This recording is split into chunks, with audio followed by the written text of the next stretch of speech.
करके आपको देंगे आज एक अहम जानकारी और साथ ही उसमें जो अभी हाई कोर्ट कर्नाटका का एक जजमेंट आया है उसकी भी आपको खास जानकारी। क्या है डीएनए और डीएनए टेस्ट कैसे होता है, ये सब जितना आसान है उतना ही बहुत मुश्किल भी है।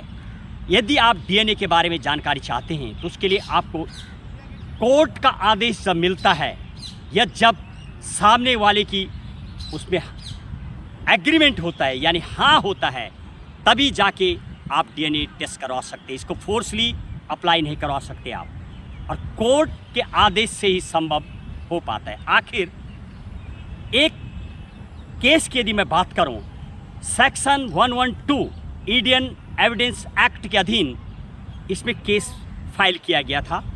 और यदि मैं केस टाइटल की बात करूं, Harish versus as Umesh, Karnataka high court का एक लैंडमार्क जजमेंट डीएनए लेकर के जो आया है। यदि इस केस की बात की जाए तो आप यदि डीएनए की डिमांड कर रहे हैं तो उसके लिए सिर्फ संभव तभी है यदि सामने वाला रेडी है या फिर कोर्ट को यदि कहीं डाउट होता है, तभी डीएनए अलाउड होता है। जिस तरीके से पहले अनेक भ्रूण हत्याएं हुई और उस पर फिर कोर्ट ने संज्ञान लेते हुए बैन लगाया, आज की डेट में कहीं भी देश में आपको ये अलाउड नहीं है। ऐसे ही डीएनए भी आप फोर्सली नहीं करवा सकते या कोर्ट के आदेश से। वो भी इस केस में क्या कहा हाई कोर्ट ने, यदि आपके पास सॉलिड प्रूफ हैं, यदि आप किसी पर आरोप लगाते हैं। डाउट वाले कई लोग ऐसे होते हैं जो डाउट करते हैं, और यदि आपको डाउट है तो आपको उसके लिए सॉलिड प्रमाण भी देना होगा, प्रूफ करना होगा कि बच्चा आपका है या नहीं। पूर्व केस की भी बात करेंगे। आपको उसके लिए इस केस में जब जानने का प्रयास किया गया तो सेक्शन 116 जो अभी बीएसए की जो धारा है भारतीय साक्ष्य अधिनियम के अधीन, वो पहले सेक्शन 112 अभी, और इस केस की यदि मैं बात करूं 114 और 119 सेक्शन के मद्देनज़र हाई कोर्ट ने इसमें फैसला दिया था साक्ष्य मान करके।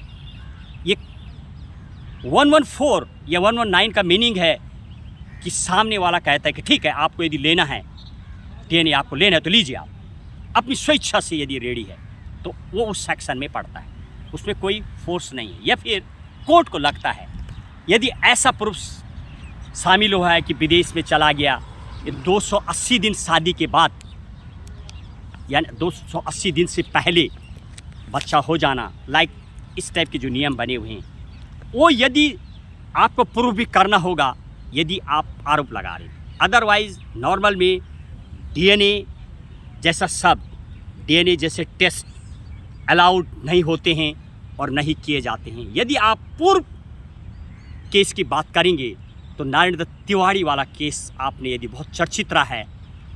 यदि चाइल्ड जो चिल्ड्रन है, यदि वो डिमांड करता है, उसको पूरा अधिकार है ये जानने का कि हु इज़ माय फादर।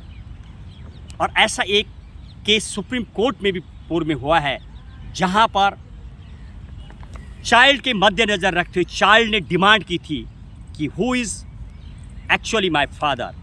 बच्चे की भावना को मद्देनज़र रखते हुए उसको ये जानने का हक है। तब डीएनए टेस्ट हुआ था और फिर पता लगा था कि who is the actually father. जिस तरीके से नारायण दत्त तिवारी केस में भी चाइल्ड यदि डिमांड करता है तो कोर्ट उसके लिए डीएनए टेस्ट अलाउड करता है। अमूमन आरोप लगाना, ये बोल देना हम डीएनए करवाएंगे, डीएनए के माध्यम से जानेंगे, और अभी अधूरी जानकारी भी समाज में बहुत ज़्यादा फैल जाती है। जैसे लोगों का कहना है कि कोर्ट ने अभी बोला है कि शादी यदि स्पाउसेस यानी वाइफ हस्बैंड जब तक एक साथ रहते हैं तो बच्चा आपका ही गिना जाएगा।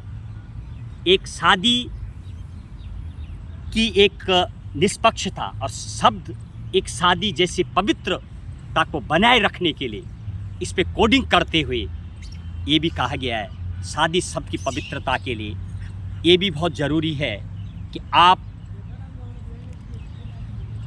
का वो बच्चा आपका ही, इसलिए कोर्ट ने कहा है जब तक मियाँ बीवी एक छत में एक ही जगह रहेंगे, एज अ बीवी बन के रहेगी और पति बन के आप रहेंगे, तो बच्चा आपका ही गिना जाएगा और आपको किसी भी जगह ये बोलने का अधिकार नहीं होगा कि ये बच्चा मेरा नहीं। और यदि आप आरोप लगाते हैं तो आपको उसके लिए पूरा प्रूफ भी करना होगा और कोर्ट क्या फैसला देगा। बहरहाल ये अमूमन जगह पर अनुमति नहीं होती है, लेकिन चाइल्ड के डिमांड पर अनुमति एक केस में पहले मिली थी। शायद बच्चे की भावना को मद्देनज़र रखते हुए फैसला दिया गया था।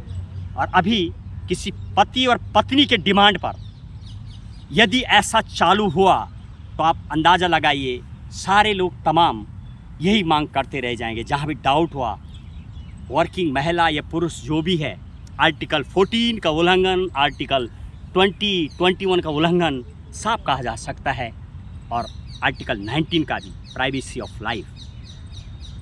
और इसी के साथ डीएनए पर इस जनहंकार एपिसोड में विस्तृत कवरेज। क्या कहेंगे आप? क्या ये बरकरार रखना चाहिए? डीएनए टेस्ट पर पूरा बैन लगना चाहिए या नहीं?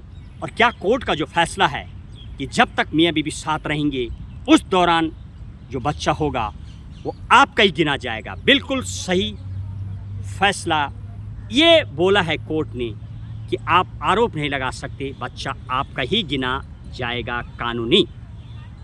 इसी के साथ एसके सिन्हा आज मेरे सहयोगी हैं, और देखिए जनहंकार एपिसोड में इस पर और विस्तृत कवरेज। जय हिंद, जय भारत।